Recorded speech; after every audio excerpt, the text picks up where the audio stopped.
घी की। दरअसल पतंजलि पर लगातार शिकंजा कसता जा रहा है और उसके सैंपल फेल हो रहे हैं, जिसके बाद कोर्ट ने जुर्माना भी लगाया है।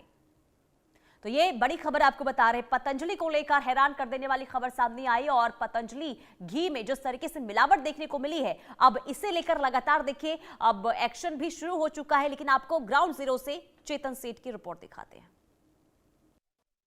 आप बिल्कुल देखिए, ऐसा पहली बार नहीं हुआ कि पतंजलि के सैंपल फेल हुए हों। पहले भी कई सारी दवाइयों के और कई खाद्य सामग्रियों के सैंपल फेल हुए हैं। हाल ही में उत्तराखंड की सरकार की ओर से जो रिपोर्ट सामने आई, उसमें पतंजलि का जो घी है वो कई मानकों तक फेल पाया गया है। यानी कि साफ तौर पर कहा जाए कि लोगों के खाने के लिए पतंजलि का जो घी है वो जहर साबित हुआ है। साफ तौर पर जिस तरीके से प्रचार प्रसार किया जाता है, दावा किया जाता है, बाबा रामदेव हमेशा से दावा करते हैं कि पतंजलि यानी कि शुद्धता का भरोसा। यही वजह है कि पूरे देश भर के लोग आंख मूंझ कर बाबा रामदेव पर भरोसा करते हैं और बाबा रामदेव के पतंजलि घी का इस्तेमाल करते हैं। हालांकि उत्तराखंड सरकार की ओर से रिपोर्ट भी आई और उत्तराखंड कोर्ट ने जुर्माना भी लगाया, लेकिन कई राज्य सरकारें अभी भी अलर्ट नहीं हुई।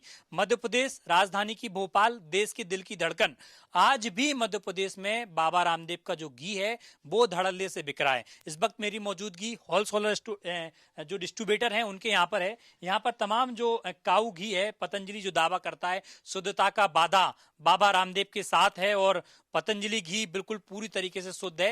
ये घी बेहद आसानी से बाजारों में मिल रहा है। प्रतिदिन इस स्टोर की अगर बिक्री की बात करें राजधानी भोपाल में तो लगभग 5 क्विंटल है और एक महीने में लगभग 100 क्विंटल से अधिक पूरे राजधानी भोपाल में घी की सप्लाई हो रही। डिस्ट्रीब्यूटर मेरे साथ हैं जो भोपाल में सप्लाई करते हैं। सर, उत्तराखंड की एक रिपोर्ट आई है जिसमें कई मानकों तक सैंपल फेल पाए गए घी के, कैसे देख रहे हैं, क्या जानकारी आई आपके पास? सर, अभी तक तो कोई जानकारी नहीं आई थी। अभी आपने बताया, जैसे मैंने आपको पहले भी बताया है, तब मुझे मालूम चला है कि आरएम वैल्यू में डिफरेंस है।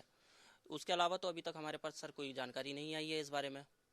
खतरनाक बताया सरकार ने कि लोगों की सेहत के साथ खिलवाड़ हो रहा है, इसमें कई तरह की मिलावटें हैं जो लोगों की सेहत के लिए बहुत नुकसानदायक हैं। सर, इस बारे में मुझे कोई जानकारी नहीं थी अभी तक। अभी आप बता रहे हैं तो इस बारे में हम सजग होते हैं और ऊपर से जो भी ऑफिशियल चीज़ें आती है उस चीज़ का हम नियमित रूप से पालन करेंगे। एक बड़ी जिम्मेदारी आप भी पूरे भोपाल में सप्लाई कर रहे हैं, किसी भी तरह की चीज ऐसी ना पहुंचे जो कस्टमर के लिए, ग्राहक के लिए नुकसानदायक हो खान पान में, तो इसका कैसे ध्यान रखेंगे?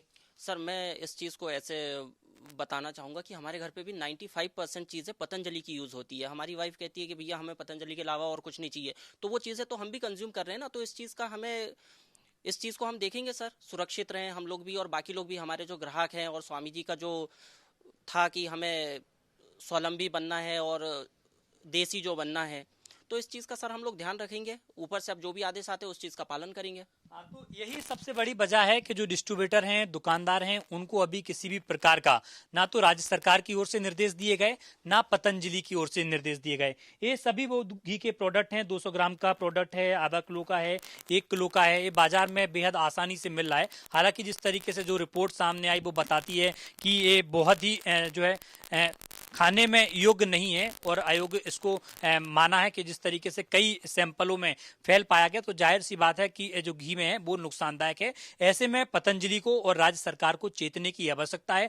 पतंजलि को भी अपने तमाम स्टोर्स पर, भोपाल सहित देश भर के जो स्टोर्स हैं उनको निर्देश जारी करने की आवश्यकता है। जो स्टॉक बाजार में मौजूद है उस स्टॉक को वापस मंगवाने की आवश्यकता है और राज्य सरकार को सचेत होने के साथ साथ इस घी पर अगर अमानक पाया गया तो राज्य सरकार को भी बैन लगाने की आवश्यकता है।